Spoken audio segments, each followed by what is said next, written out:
ストレートきたかわしなストーンってこう入ってこのゴミも一緒にストーンとごめん今の聞いたうわ痛そう。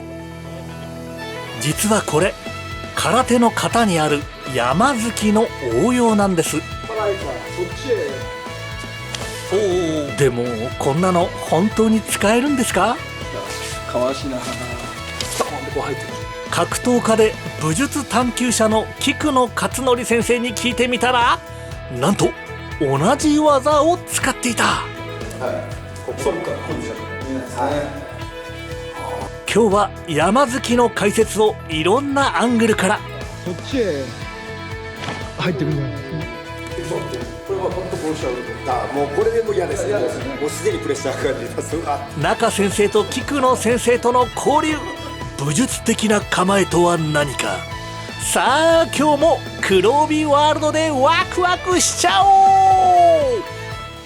山月っていう、はいはい山月って型の中にあるんでしたっけ？ありますありますあれなん伐採台って型の中にありますねああいうのなんかは一番嘘っぽそうでははこんなの使えないだろうと。でもそれを無理やり黒帯っていう映画の中で使っていただきましたけども、ああいうものも実はなんか身体操作にうまく使えるのがあるんですか？そうですね例えばこう後ろから肩持たれて引っ張られたとはい。でそれこれに抵抗しようとするんじゃなくて引っ張られたそっちへお引っ張られたそっちへ入ってくればいいわけですねはいものすごい効きますから危ないですからお、危なそうですね。あるいは髪の毛掴まれて引っ張られたその時に入るわけです引っ張られたその時に入るわけです引っ張られる勢いを利用していると。あと頭の重みも入りますしね頭の重み。この重みも一緒にストーンとごめん今の聞いたこの重みも一緒にストーンとごめん今の聞いた今日でしたごめんちょっと中田先生気を抜いちゃダメですよ。こっちだと思ってよくグローブしてるはい。ボクシングだとか、は総合格闘技でもこういう動き見られますよね、頭をこう。はい相手のパンチかわしながらストレートきたかわしながらストーンってこう入ってたストレートきたかわしながらストーンってこう入ってたねパーンって当て感のいい人はやっぱ当たるんですよでもこれは空手協会みたいな伝統空手の試合とかではこういう動きないですよね。そうですね試合では使ってないですけどねでもよく見ますよねボクシングだとかなるほどね。かわしながらストーンって入ってそういうことか。頭を。そういうのも使えるってことですね工夫自分の工夫で、正しいかどうかは分かりませんけど、はいはいはい。確かに工夫次第で使える気づきってことですよね。反対に相手を見てああ山崎近いなってこなるほどう勉強したりですねそれから半年後、菊野勝則先生にも聞いてみました。このパンチ一回倒したじゃないですか、あれはもうやっぱり見てたんですそれとももうここの感覚で当たるなっていうあれもやっぱ見てないですよね。ですよねこの感覚ですね。この感覚ですよね、相手がここにいて僕がこっちにクッてこう頭を振ると大体この辺りにあるなっていう、感覚ですよね。見るとやっぱりそこ食らってましたね。あれ見事だったんですよねだからあれでこの間言ってたんです山月の山月もねこれも使いますよね遠心力も入ってますもんねこの重心に揃えてるんですね。ここがザンとここに揃っちゃう。あと僕がこっちに頭振ることでやっぱりこっちに意識が来るので、ここが見づらくなる。見えないですね、いろんな仕掛けが心理戦ですよねいやだから本当全てあれですよねこう無意識のうちに動かされちゃってるとかそうですね心理的な反射だとか生理的な反射だとか使われちゃってるわけですね武術でもそうですもんねああいうのも、今言われたその見た目にはそう使えないよっていうそのままじゃでもやっぱそういうなんですか中にはそういうものいっぱい入ってるわけですよねこの状態っていうものはもう僕の中でガッてここに緊張が起きちゃってるんですよね、これ格闘技的に分かりやすい感じです。かっこいい。この状態っていうのは、ちょっと僕もやっぱり緊張が起きて力みが起きてるので僕の重さを全部使うことはできないんですよ。あと確かにここに今から僕は攻めるってことには強いんですよ。ここに今ベクトルが向いてるから。でもちょっと例えば中先生がずらしたりだとか、これでもう僕の強さは半減するんですね。あとは中先生が先に振ってこう攻めてきて、これでもう僕崩れちゃうと。すごく特定の場所には強いんですけど自由じゃないんですよ。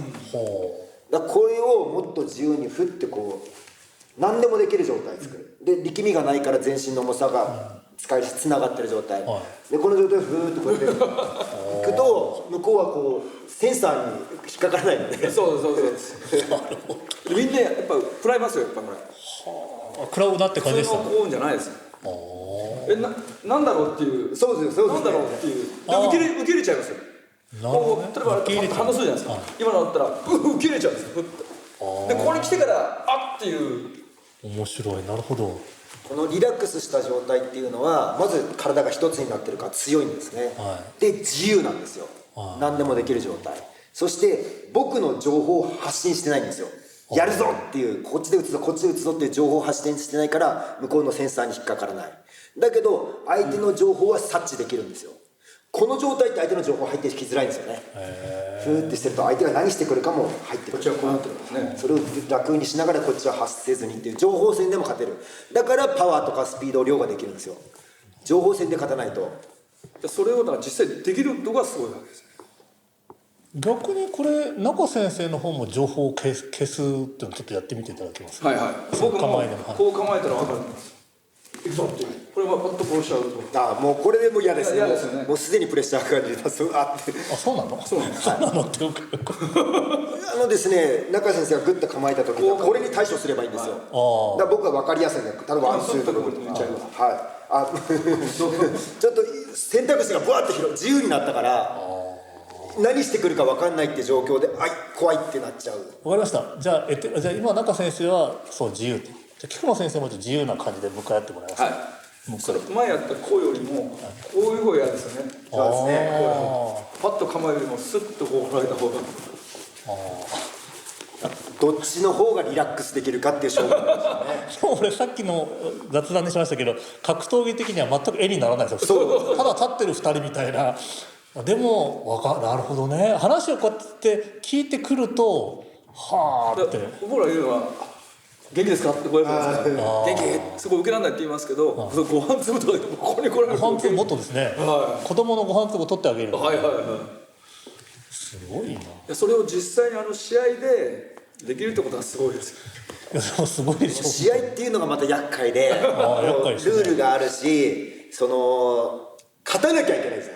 勝つっていう目的がもうあるって1対1で相手と戦うっていうもうこれがもうすでに緊張になっちゃうんですよね。またコールね、菊野勝則選手とか言って。僕だから試合前からずっと顔見てるんですけど、あそこはやっぱそうですね、自分と戦ってる感じがこうリラックスしようリラックスしようっていつも普通よしってこういう感じなんですか。ガンガンよしこいそうリラックスしようリラックスしようって分かるんですよ。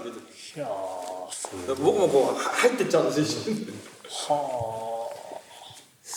なんか武術、例えば合気道の型とかなんかこう競技の中じゃ使えないとかっていう当たり前というか相手に勝たなきゃいけないっていう設定自体がもうそんなんじゃないんで武術ってですよね。生きるとかですよ。相手が一人じゃないとかもういろんな設定って自分から立ち向かっていくってことすらまずねしないというかね。